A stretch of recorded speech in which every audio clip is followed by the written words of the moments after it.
Care home ও agency সহ যুক্তরাজ্যের care সেক্টরে 2022 সালে শূন্য পদ ছিল 1,65,000। 2023 সালে কেয়ার ভিসায় ডিপেন্ডেন্ট সহ প্রায় 3.5 লাখ ভিসা ইস্যু করেছিল হোম অফিস। সরকারি তথ্য অনুযায়ী ওই বছর দেয়া হয় 75% কেয়ার ভিসা। যুক্তরাজ্যে বসবাস, বাসস্থান, 40 ঘন্টা কাজের সুযোগ সহ নানা সুবিধা দেওয়ার প্রতিশ্রুতি দিয়ে ইস্যু করা হয় এসব কেয়ার ভিসা। এই সুযোগে চাকরির প্রলোভন দেখিয়ে বিপুল সংখ্যক মানুষের কাছ থেকে মোটা অঙ্কের অর্থ হাতিয়ে নেওয়ার অভিযোগ ওঠে দালাল চক্রের বিরুদ্ধে। ভয়ে ও আতঙ্কে অনেক প্রবাসী বাংলাদেশি মুখ খুলতেও রাজি হয় না। তবে বাস্তবে তাদের মানবেতর জীবনযাপনের চিত্র চোখে পড়ে কমিউনিটিতে। Lily premium gold soap 24 carat gold এনে দেয় রিয়েল গোল্ডেন গ্লো। অনেক লোক কেয়ার ভিসায় এসে কোনো কাজকর্ম না পেয়ে ওনারা ফ্রান্স চলে গেছে, এই লরির ভিতরে ঢুকে ফ্রান্স চলে গেছে। আমার অনেক জানাশোনা লোক, অনেকে এখনও কাজ টাজ পান নাই। আর যারা পেয়েছেন কাজ, কারণ যারা কেয়ার ভিসায় আসছেন আপনারা এখানে আসার পরে তাদের যে বাড়ি ভাড়া, তাদের যে এই ফুড, থাকা খাওয়ার কথা ম্যানেজ করতে পারতেছে।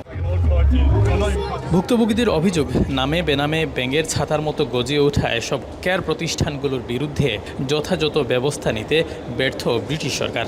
এছাড়া প্রতিষ্ঠানের বিকল্প জরুরি বলে মত বিশ্লেষকদের।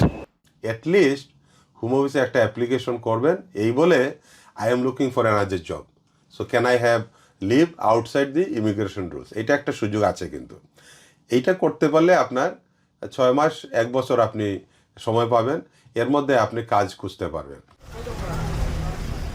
ব্রিটেনের কেয়ার খাতে এখনও 1.5 লাখের বেশি শূন্যপদ রয়েছে।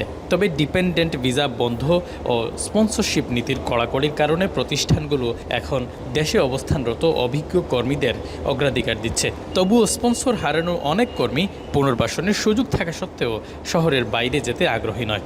আমরা কিন্তু সব শহরমুখী, এই শহরটা ছেড়ে আমরা কিছু আউট অফ শহরে যদি আমরা যাওয়ার চিন্তাধারা করি বা এরকম জব সার্চ করি, আমার মনে হয় অ্যাভেলেবল জব আছে। আমার মনে হয় সবাই এই নিয়ে একটু চিন্তা করার দরকার। কারণ আমরা যত খেয়ারারি পাইছি সব দেখা যায় এই লন্ডন সিটিতে, ম্যানচেস্টার সিটিতে, বার্মিংহাম সিটিতে, বিভিন্ন বড় বড় সিটিতে বসে রয়েছেন, কিন্তু সব এজেন্সি, মেজরিটি এজেন্সি এখন সিটিতে দেখায়। আমাদের খাস করে আমরা বাংলাদেশি এজেন্সি যারা, সবাই বড় বড় সিটিতেই এজেন্সিগুলো করে, এই জন্য এই সিটির মধ্যেই সীমাবদ্ধ থাকে।